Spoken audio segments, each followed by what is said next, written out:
could end very quickly, the war. They do what they have to do. They have to do certain things. They know that. They've been negotiating, I think, in good faith. We've had total regime change. You know, the people there now are much more reasonable than the lunatics that you had in phase one and phase two. They were lunatics. The people that we're negotiating with now on behalf of Iran are much more reasonable.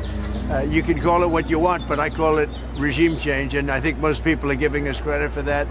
The first regime was taken out, the second regime was taken out. Now the third group of people that we're dealing with is not as radicalized, and we think they're actually much smarter.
The IDF is now struck with full force the largest petrochemical facility in Iran, located in Asaluyeh, a key target responsible for about 50% of the country's petrochemical production, following last week's attack on the second main facility.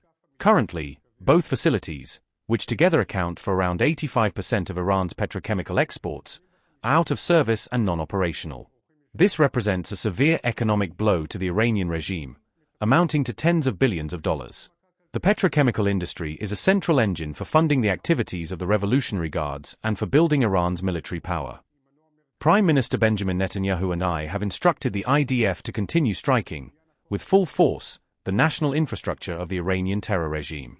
The Iranian terror regime will find the continued aggression against Israel and the cowardly, criminal firing toward Israeli civilians will only deepen the economic and strategic damage it suffers and lead to the collapse of its capabilities.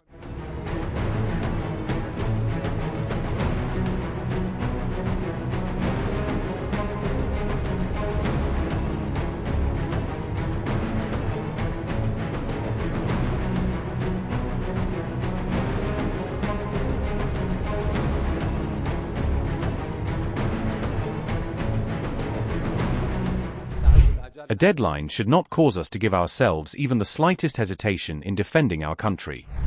Our demand is the end of the imposed war, together with assurance that this ominous cycle will not be repeated. You may ask what the guarantee is. The guarantee is that the enemy becomes regretful in such a way for its actions that it no longer has the audacity or courage to attack Iran's integrity again. When it comes to defending the country against criminal aggressors, restraint has no meaning at all. Therefore, it is natural that in defending the country, the Islamic Republic of Iran will use all its capacities and capabilities, both inside the country and at the regional level, to make the enemy regret its actions. This operation was a disastrous embarrassment for America, and we hope they have learned their lesson, that when Iran's integrity comes under attack, all Iranians stand united. In this regard, the brave nomadic communities and our fellow LHA compatriots played a significant role. Therefore, this should be taken as a positive sign of Iran's seriousness in defending its national sovereignty and dignity under any circumstances.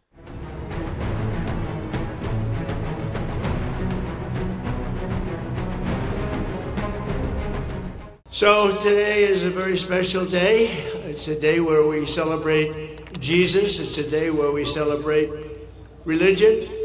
And it's an honor to be the President of the United States. Our country is doing so well, like it has never done before. You'll see that very shortly. And things that we've done have not been done before. We've broken every record on the stock market.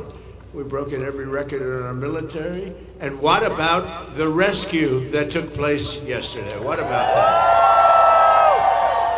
That's something that you rarely see. You know, they were giving me a briefing about that. And they said normally when you're in very hostile territory, and I don't think it gets much more hostile than Iran, they're capable fighters, they're very tough people, and there are others like that. You don't mind when the enemy is weak, but that enemy is strong. Not so strong like they were about a month ago, I can tell you. In fact, right now they're not too strong at all, in my opinion, but we're soon going to find out, aren't we? But when a thing like that happens, where a pilot shot down, in most instances, you're really not able to go in because you'll go in with 200 people and lots of jet fighters and helicopters, and you really don't have a chance. They get shot down. You lose 200 in order to pick up one. It's a horrible thing, but it's very rare that you can do it. And what we did yesterday is we picked up not one, we picked up two. We kept the first one quiet, and we were able to keep it quiet for about a day, which made it a lot better.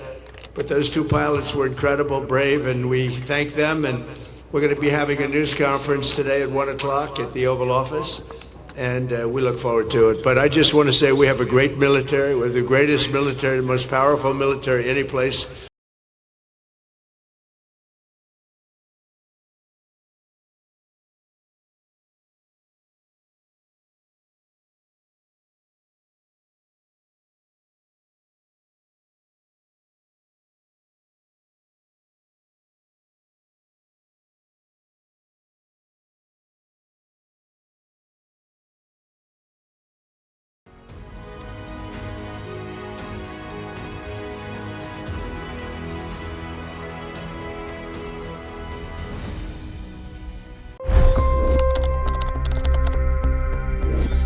$25 crore गरीब गरीबी को परास्त करके बाहर निकले। For the good of our nation, let's work together and let's truly make America great again.